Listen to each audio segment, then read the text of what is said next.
Kilometrong raraot asin rulubak na tinampo sa Pili Camarines Sur, haloy ng agrangay kan pirang motorista asin mga residente.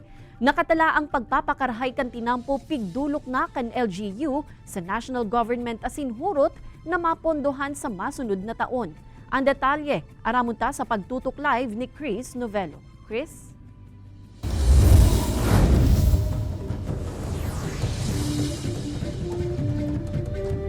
Kate, 5 barangay ang sakop asin inaagihan kang nasa 22 kilometrong tinampo dyan sa Upper Barangay Pili, Camarines Sur. 5 barangay man ang haloy nang nagtitiyo sa raraot asin rulubak na tinampo sa lugar. Raraot asin lubak-lubak na tinampo. Ini ang haloy ng agrangay kan pirang residente asin motorista sa pirang barangay sa Pili, Camarines Sur. Ang tinampong ini sakop asin inaagihan ang mga barangay kan La Purisima, Bagong Sirang, Del Rosario, Curry asin Santo Niño na may labang nasa 22 kilometro. Apwera kan raraot asin rulubak na tinampo, takaw aksidente man subot ini asin peligroso na para sa mga motorista. Sa barangay sa lugar na yan. May agyan na ako yan. Salit lang, kung minsan kisarabatan.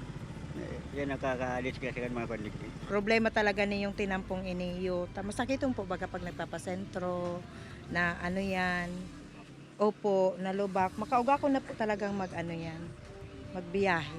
Susog sa LGU Pili Partekan Provincial Road ang lugar na aminadong haloy na subot na raraot asin lubak. Susog sa alkalde na idulok naman ninda ini sa DPWH asin national government asin posibleng sa masunod na taon mapondohan na ang pagpapairahe sa raraot na tinampo.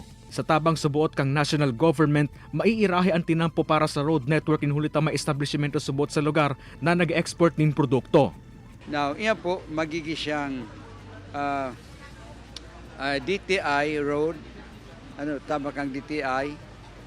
Ngunyan, nagdumana ang DPWH regional office, then kaibanan itong district office kang DPWH. So, beginning ko, ngunyan na 2025 makaiba naman siya.